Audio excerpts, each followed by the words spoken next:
നമസ്കാരം, ബിഗ് ന്യൂസിലേക്ക് സ്വാഗതം.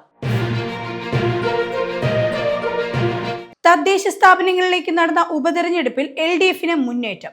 17 സീറ്റിലാണ് ഇടതുമുന്നണി വിജയിച്ചത്. 12 സീറ്റ് UDF-ന് ലഭിച്ചപ്പോൾ SDPIക്ക് ഒരു വാർഡിൽ വിജയിക്കാനേ കഴിഞ്ഞുള്ളൂ. തിരുവനന്തപുരം മുനിസിപ്പൽ കോർപ്പറേഷൻ ശ്രീവരാഹം വാർഡിൽ LDF ആണ് വിജയിച്ചത്. കോട്ടയം രാമപുരം പഞ്ചായത്ത് ഭരണം UDF നേടി. 7-ാം വാർഡിൽ UDF-ന്റെ രജിത 235 വോട്ടിന് വിജയിച്ചു. BJP 2-ാം സ്ഥാനത്തെത്തിയപ്പോൾ LDF 3-ാം സ്ഥാനത്തേക്ക് പിന്തള്ളപ്പെടുകയായിരുന്നു. സംസ്ഥാനത്തെ കോൺഗ്രസ് നേതാക്കളെ ഡൽഹിയിലേക്ക് വിളിപ്പിച്ചു ഹൈക്കമാൻഡ്. തരൂറിന്റെ ലേഖന വിവാദത്തിന് പിന്നാലെയാണിത്. കേരളത്തിൽ നിന്നുള്ള MP-മാരെയും മുതിർന്ന നേതാക്കളെയുമാണ് ചർച്ചയ്ക്ക് വിളിപ്പിച്ചത്. വെള്ളിയാഴ്ച ഇന്ദിരാഭവനിൽ കേരള നേതാക്കളുമായി ചർച്ച നടത്തുമെന്നാണ് പറയുന്നത്. തിരുവനന്തപുരം വെഞ്ഞാറമൂട് നടന്ന കൂട്ടക്കൊല നടത്തിയത് പ്രതി ഒറ്റയ്ക്കെന്ന് ദക്ഷിണ മേഖല IG ശ്യാം സുന്ദർ. ചുറ്റിക കൊണ്ടാണ് ഇയാൾ എല്ലാവരെയും തലക്കടിച്ചത്.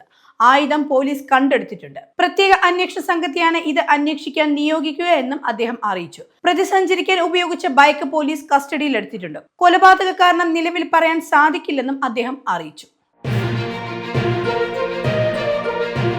ഓട്ടോറിക്ഷയിൽ ഹാൻഡ്സ് കടത്തിയ കേസിൽ വയനാട്ടിൽ യുവാവ് പിടിയിൽ. കമ്പളക്കാട് സ്വദേശി അസ്ലമാണ് പിടിയിലായത്. ഇയാൾ ഹാൻഡ്സ് എത്തിച്ചത് കൂടിയ തുകയ്ക്ക് ചില്ലറ വിൽപ്പന നടത്താനാണ്. ജില്ലാ ലഹരി വിരുദ്ധ സ്ക്വാഡും കമ്പളക്കാട് പോലീസും ചേർന്നാണ് ഹാൻഡ്സ് പിടികൂടിയത്. ആശാ വർക്കർമാരുടെ സമരം എത്രയും പെട്ടെന്ന് തന്നെ ഒത്തുതീർപ്പാക്കണമെന്ന് MV ഗോവിന്ദൻ.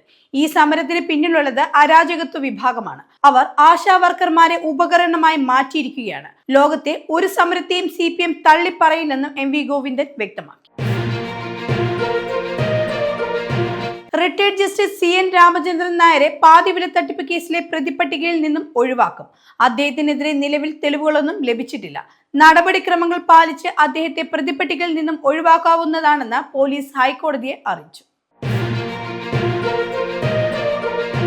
ചുങ്കത്തറ പഞ്ചായത്തിൽ ഇടതുമുന്നണിക്ക് ഭരണം നഷ്ടമായി. PV അൻവറിന്റെ പിന്തുണയോടെ UDF കൊണ്ടുവന്ന അവിശ്വാസ പ്രമേയമാണ് വിജയിച്ചത്. 9-നെതിരെ 11 വോട്ടുകൾക്കാണ് അവിശ്വാസം പാസ്സായത്.